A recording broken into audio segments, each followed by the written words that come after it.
Welcome to Porch Play Chats, sponsored by the American Association for Promoting the Child's Right to Play, or shortened to IPA USA.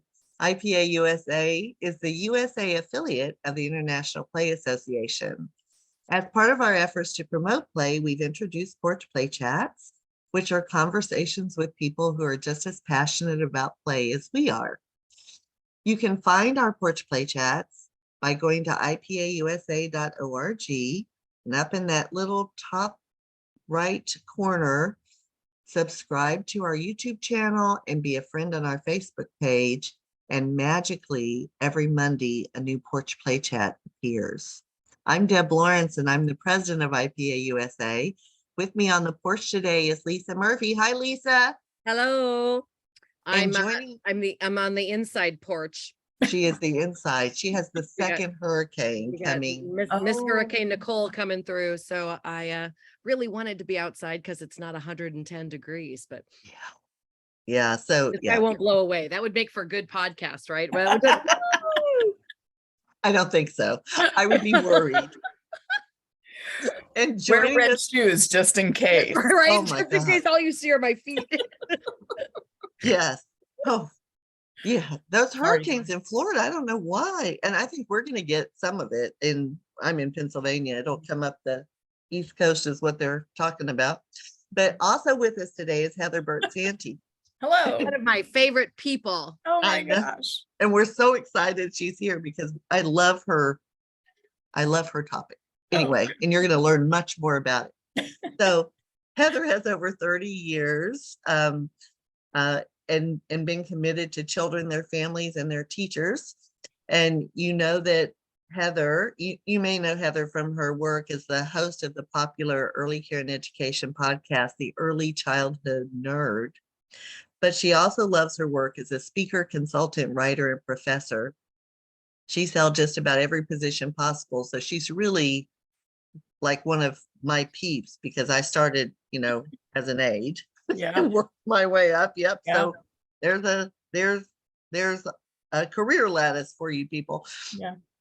And she's been a teacher, a director, a family childcare provider, an education director, you name it. She's probably tried it. Heather is an enthusiastic believer in the child's right to play. And her research tells us that play is what children need. And so she's going to be talking about schema play theory, which I have to share with you. I mean, I'm old and have a PhD, and I hadn't heard about it. So, see, there's an article right there. Yeah, yes, right there. You're not alone. That's why it's been my topic for the last few years because we've got to do better. It's very well known in other parts of the world. Here, very much but not in any content at all in the US. So I think people hear or they learn a little bit about Piaget, and so it gets mentioned, but it doesn't get unpacked. And one of the reasons I love what Heather has done is that for to your point, an American audience, she's assisting in unpacking it, which is what we need to be able to understand the richness of what it does and what it brings. And so schema play theory, advocacy, and the playing teacher crowd is today's topic, which I thought was awesome. And so what on earth does that mean? Like, okay, I can't wait to learn. Yeah, that was a fun question to send out. Just ask me what I'm talking about. Yeah. So schema play theory, I don't even know that that's what Chris Athey, the sort of originator, called it, but that's what I've been calling it. And that's what I call it because that's what you call it. So right. Yeah, so, right. So it's I like to say that Chris Athey stood on the shoulders of Piaget, who stood on the shoulders of his 3 children. So it all kind of comes from that. So yeah, people hear schema and they think, oh yeah, I've learned that we did Piaget. And even when I did my master's paper on this topic. And when I was making the proposal, I said, it's not very well known in the United States. I had a hard time finding resources. And my professor was like, oh, everybody knows about Piaget and Schema. I was like, well, this is different. So it starts with his idea. But what Chris Athey's work really talks about is these repetitive play behaviors that she identified in her research. So when we're talking about schema play theory, that's what we're referring to, sort of a streamlined offshoot of Piaget's schema work. But when I talk about the playing teacher crowd, my whole focus for the research I'm doing and the writing I'm doing and the presentation I just did at IPA USA in October is really, so what, now what? Yeah, it's cool. And I spent about a couple years just thinking this was really cool and fun to learn about these schemas and to start to see them in children's play. And then I started getting a little pushback, like, yeah, that's cool, but what are we supposed to do with it? So I think there's a lot to that question, or, a lot that could answer that. But for me right now, what I'm looking at is how can we use this bit of play research to advocate for more play for young children. And in doing that, I've sort of identified some audiences, because when you're going to advocate, you want to know the specifics of the audience you're talking to, so you can kind of tailor your message and translate it, turn it into their language, sort of. So one of those, actually, I used to just sort of talk about them differently, but the night before my presentation, Lisa and I were actually texting because I was freaking out and wanting to keep working on my presentation and changing it and tweaking it.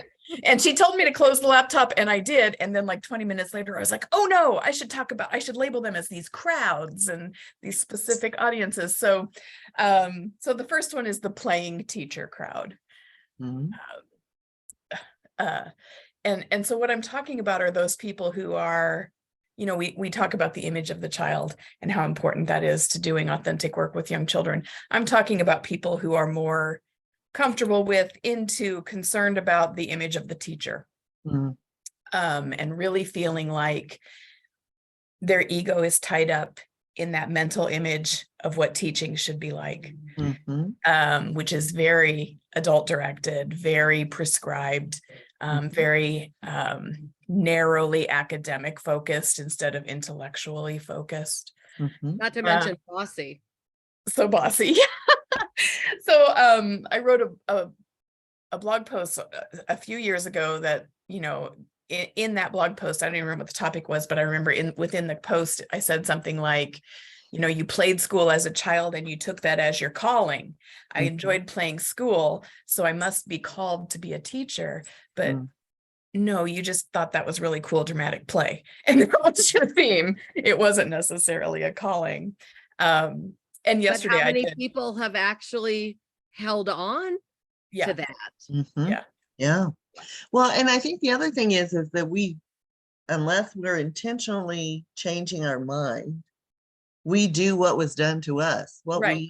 Our experiences in a school, whatever school that was, is that the teacher stands in front of the class and the teacher teaches and the teacher controls the room, and there's not many materials, and it is, and you do what you do, just like we parent the way we were parented, unless you do the work. You do the work. And so it's really hard for those teachers, those people who are tied into their image of teaching in that way, to say, oh, okay, yeah, but we should free play more. Because that's not in their image. That's not their contextual filter for any of this. I think it's Elizabeth Joan and Gretchen Reynolds in the Plays the Thing. They said teachers teach. They sit children in circles. They lead songs and finger plays. They talk about the calendar. And I think she talks about the school game that we play, where when teachers talk, children learn.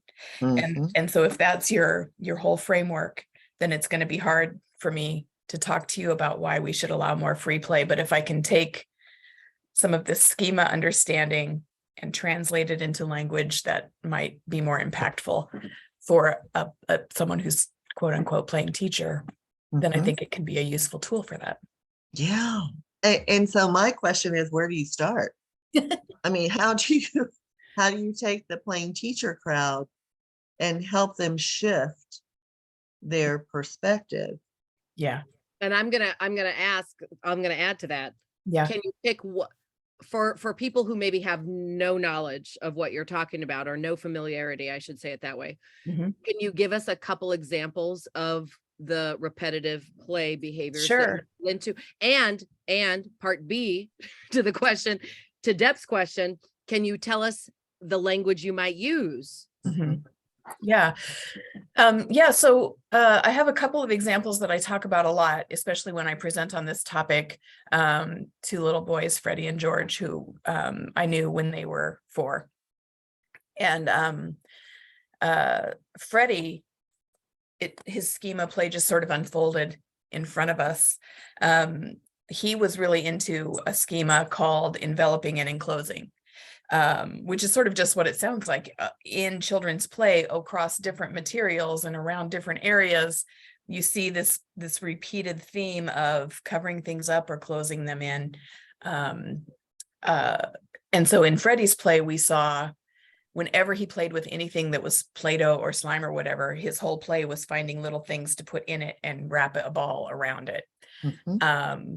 He would use purses and bags and suitcases and just fill it with random things, which could also be a transporting schema, but because it tied in with his enclosing schema, and it seemed to have no meaning for us. Like, we're looking at that, like, why are you just randomly throwing all these little manipulatives that are supposed to be over there into these suitcases and carrying them around?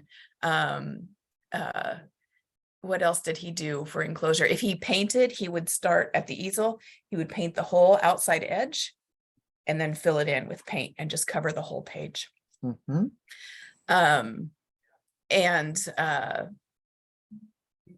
He anytime he built with blocks, it was an enclosure with something in it. He would build pillow forts. He would randomly crumple pieces of paper up on our writing shelf and carry them to dramatic play and put them in a drawer and just shut them in there. Like, none of that made much sense. And we would have just thought, well, Freddie's kind of a weird kid. If I had not already had this, my contextual filter at that point was about these schemas. So in that case, when we're looking at enveloping and enclosing, we're talking about spatial relationships. We're talking about permanency. We're talking about positioning, those kinds of things, which can all be tied into math language. Like, all those words, most of those words I just said are somewhere in a math standard. So being able to make that connection, I don't think I could just say to a teacher now, Freddie's in 3rd grade or whatever, but I don't think I could just say to an early childhood teacher, well, enclosing and enveloping is math. But I could talk specifically about what I saw Freddie doing, what I wondered about why he was doing that, and look in the things that are meaningful to those who are playing teachers sometimes are their lesson planning form and their standards, whether that's the state standards or their program standards or creative curriculum, whatever. And so I pull that language, whether it, so math is a big one. We also had George, who only wanted to play with one specific truck. And, that's fine with me. If that's what George wants to do, he can play with one specific truck. His mom had concerns about autism. We get really worried about repetitive behaviors, and his socializing. Like, he wasn't interacting with anyone because he was over here with this one truck all the time. So I thought, what if it's not the truck? What if it's the rotation of the wheels? Because there's a rotation and circularity schema. So where Freddie sort of laid it all out for me, George was more of a wondering for me. So I just tried to put more things that rotated or were circles or moved in circles all around the space. So we had water wheels in the water table. We added paint rollers to the table in the art area. We added cars to the easel for painting. We put a stroller in dramatic play. We added a couple extra wagons outside. Oh, We did. Did you add a steering wheel to the wall? Yes, we had like just like a paper plate on the wall. Oh, got It's it. just Okay. sort of hooked on there. You didn't go to but- pick your part and like nail it to the wall? Well, it's easily replaceable that way. But anyway, so when I did that, we saw George sort of, that truck was still his favorite, but we saw him expanding, and he did go out and interact with other people. So then I can use the language of social development and social standards with those playing teacher people. We can talk about how that's also math, that's geometry, all that circularity, rotation, that's engineering. I can pull language from all of those fields. Asterisk, I'm not promising that any of that learning is happening, because it would be pretty arrogant of me to say I know what's going on in that child's head. But looking at the experience he's getting, I can tie it to, this is definitely making neural connections in the areas that will be useful for that more formal stuff that's coming down the pike. So it's workshops, podcasts. I'm writing a book. Hopefully that will have some impact on these people if they come across it. But it's really getting the word out and using relationship where I think this is going to be most effective. So the more people I can get to hear about schema and advocating for play using this theory, the more they may be, changing their own play or their own practice, or then advocating to their next door teacher or whoever, and developing their skill. But it's not like oh poof, schema now, so you're gonna be free playing all the time. It's true, and it might be those are those 14 behaviors that I heard Heather talk about. Yeah. You might not yet quite be ready to do that linking, but you might be now maybe a little bit more accepting of the behavior you're seeing.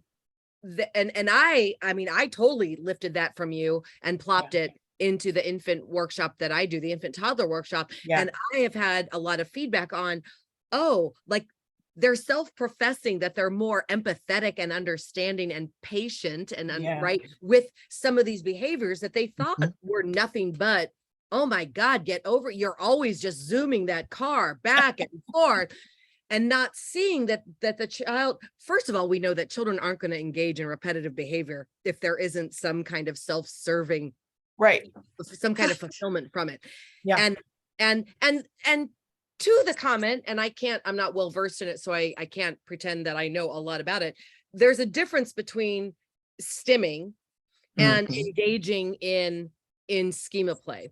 And that might be a conversation for another day. But there is an element of schema play and having the freedom to do that repetitive behavior and that repetitive exploration and self-regulation, which is what stimming does. Like there's comfort in that repetition. And my asterisk was, who is stimming actually hurting? And that's going to piss somebody off, but no, let them stim. It's not hurting anybody, and it might be allowing this child to face the day in a more regulated fashion. Right. And trying to stop them may hurt them.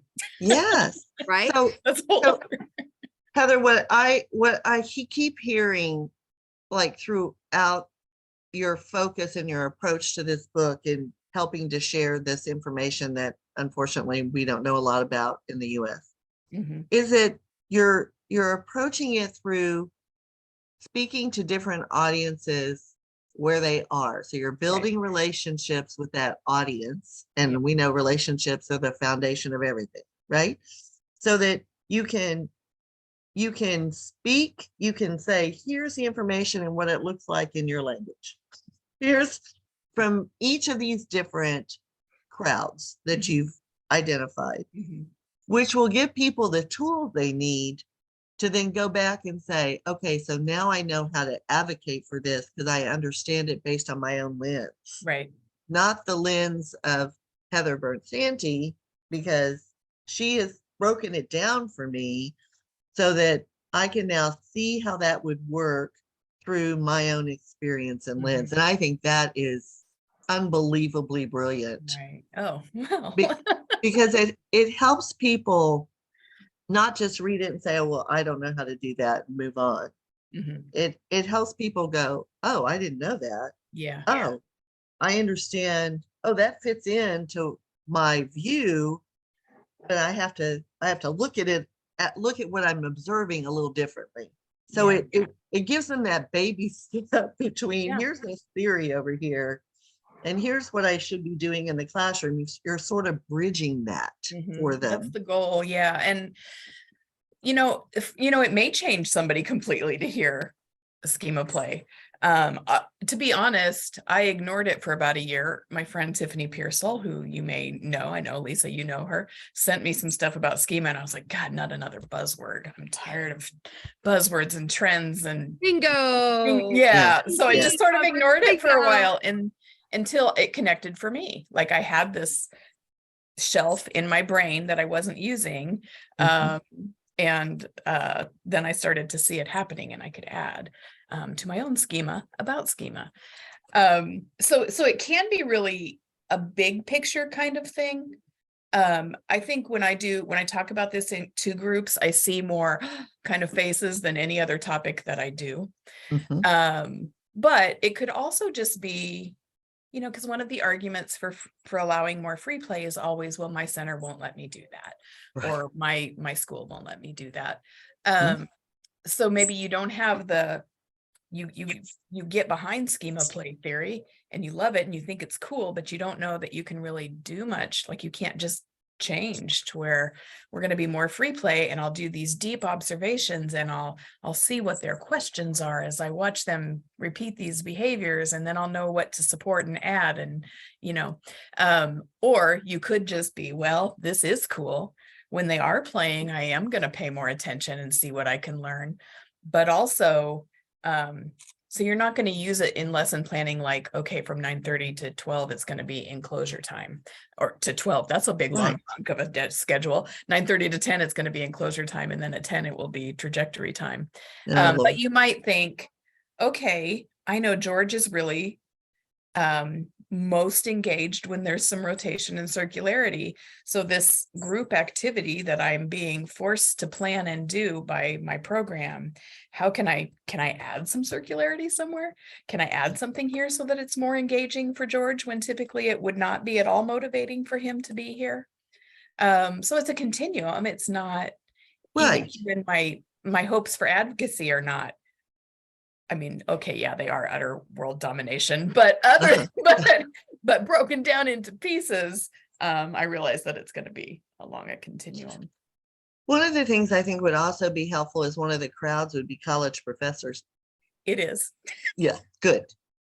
Yeah, I did a series of interviews with professors this summer to find out what they were teaching about play already. And if they had heard about this, and do they use this? And a lot of my respondents were from Canada, and they do use it.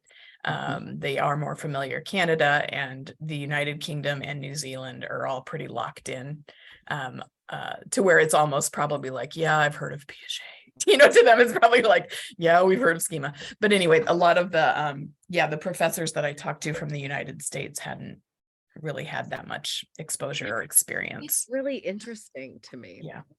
Yeah.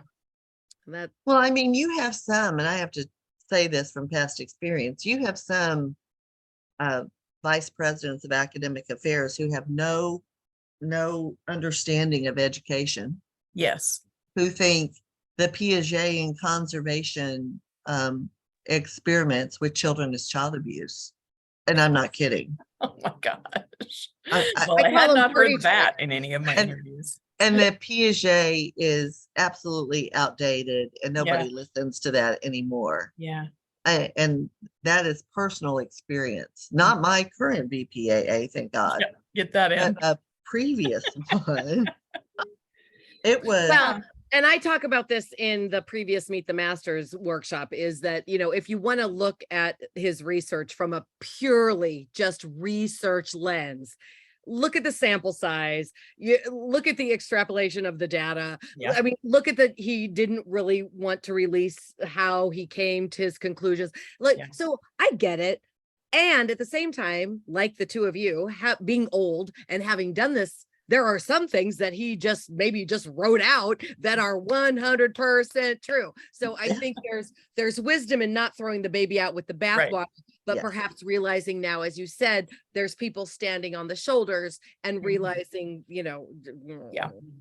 for sure. Here's some things we need to be thinking about. Cancel Piaget is, I think, no. I mean, all you have to do is go into a classroom and watch. There it is. The constructivism is happening. There's some things that are just true, and he had the wisdom and wherewithal to document it, and that's So I think the approach that you're look at you bumbled her. I know the approach that you're taking is so brilliant, because I think so many people who don't see the way you and Lisa and I see, and many other people see the world and the importance of play and the need for children to have that child initiated discovery time. And going back to Bruce Perry's, learning cycle, repetition is like the third or fourth one down there, which so you kind of wonder if there's a neuroscience crowd too. So absolutely. That's part of the book. Great. Awesome. That we need to pull in so that people are saying, it's just not those educators. It's not the education people. It's over here and it's over here and it's over here. And there are many disciplines that buy in to this schema theory. So I think that is, I think that's key. It's the calls coming from in our own house too. Like within the field, there are barriers to free play, as you know, and that could be why schema play isn't, why this theory isn't taught and isn't more well understood or accepted. We just, so my college just went through NACE accreditation, the higher ed accreditation, and now we have to rewrite some key standards or key assessments, some assignments to match their new standards, and their new standards don't mention play. Awful. They don't mention play. So of course we're not valuing teaching it to early childhood students, because it's not valued by our own field, other than, it's, the word is thrown out every now and again, but really deeply appreciating it is a uphill battle, as you know.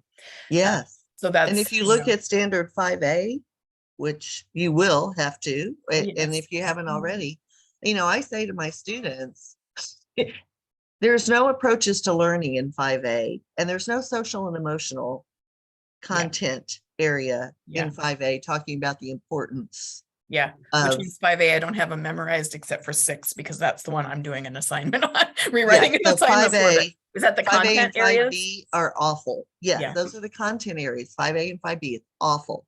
And so because we're in AYC accredited as a 2-year college, and we're coming up in 2025, I'm having to embed additional standards in their play experience plans and in their color studies and in their content areas, and say, okay, yes, you have to go use these 5A and 5B things, and you have to use your state's pre-K standards, which are still good, thank God.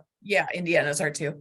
But then you need to add in an approaches to learning standard that's going to be in place in this play experience plan. You need to add in a social one, and you need to add in an emotional one, so that we don't, oh my God, it's just a nightmare. I've just started working in schema whenever I feel like it's relevant. So when we do the cognitive curriculum class, and when we do, like the one I'm teaching now is all the curriculum content areas. And anytime we talk about theorists, the textbooks have Montessori, but everybody else is an old white guy. So I always add an extra presentation of women who've impacted the field more recently, so then I can get Chris Athey in there. Also, I should mention Kathy Nutt-Brown and Kath Arnold are really good names and do good work with schema. But we have to be really intentional about it. And if the professors don't know about it, of course they won't teach it. And then and so I am so glad that you're using the professor as a crowd too. Yeah. Well, Heather, as always, this has been incredible, and we could talk for 6 hours together. I think and we not be have. in done. I past. know. I was like, wait, have I let them talk at all? Because I've been going. Yeah, I know. It's That's wonderful. your show on these. Yeah. So stay with us while I close this out, and then we'll be back with you. Okay. Oh, not yet. So to learn more about Porch Play Chats and IPA USA, please visit our website at ipausa.org. And until next time, keep on playing. Bye-bye.